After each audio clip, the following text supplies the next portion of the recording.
is talk about the United States of America from 1783 to the present. And the argument I want to make is if you look at how we have behaved over time, we have behaved according to the dictates of my theory.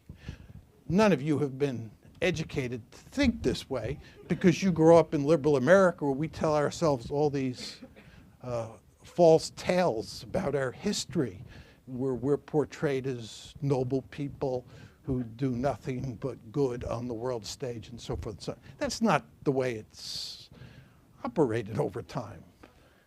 Let's go back to 1783. In the beginning, the United States was comprised of 13 measly colonies strung out along the Atlantic seaboard. What happened over the next 70 or so years is that the United States marched from the Atlantic seaboard to the Pacific Ocean. We murdered huge numbers of Native Americans. We stole their land. We went to war with Mexico and stole from them what is the southwest of the United States. We invaded Canada in 1812 for the express purpose of incorporating Canada into the United States. The British and the Canadians worried throughout the 19th century that we were going to pay them a return visit because they knew that we had a voracious appetite. Much of the Caribbean would today be American were it not for the slavery issue. The southern states were desperate to expand into the Caribbean to make all sorts of territory in that part of the world, part of the United States of America. And what prevented it was the northern states did not want any more slaveholding states in the Union. As you well know, sugar was the main industry in the Caribbean, and sugar was a labor-intensive industry. That meant there were huge numbers of slaves in the Caribbean, and the northern states did not want more slave-holding states. So not only did we have our gun sights on the Pacific Ocean, we also had our gun sights to the north on Canada, and we had our gun sights to the south. There's no country in modern history that has a record of expansion that comes close to ours. It's no accident that when Adolf Hitler went into the Soviet Union on June 22nd, 1941, for the next few months he talked frequently about doing in the Soviet Union what the United States did in North America. That's how the United States was created. A very powerful state, very aggressive state.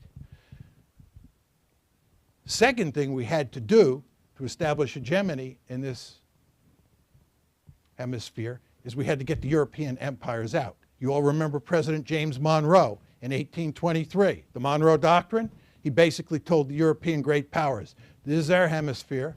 We're eventually going to throw you out. We're not powerful enough to do it, but you're leaving. It's just a matter of when.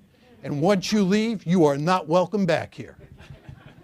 Again, there are enough of us in this audience to remember the Cold War. You remember how we used to go ballistic when the Soviets would do certain things in places like Cuba?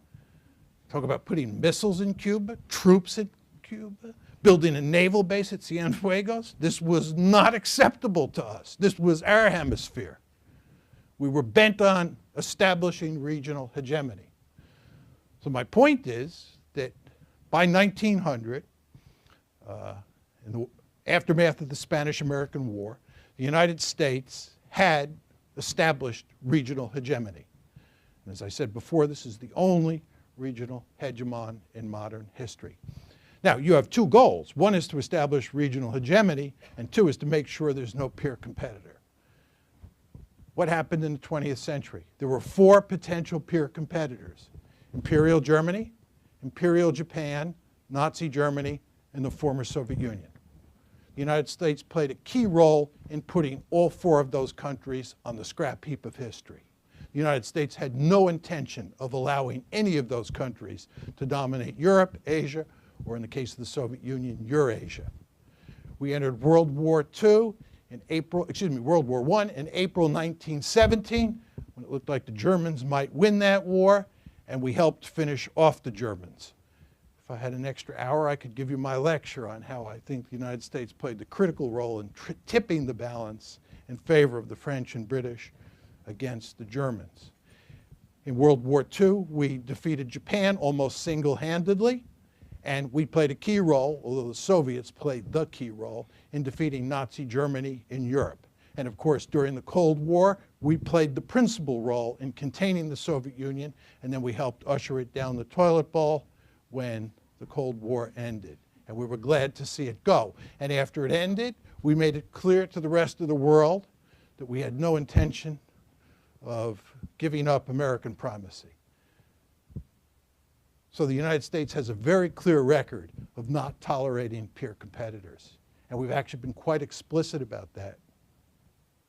So the argument I'm making to you is if you look at the basic theory that I laid out, and you look at how the United States has really behaved since 1783, it fits very neatly with the theory.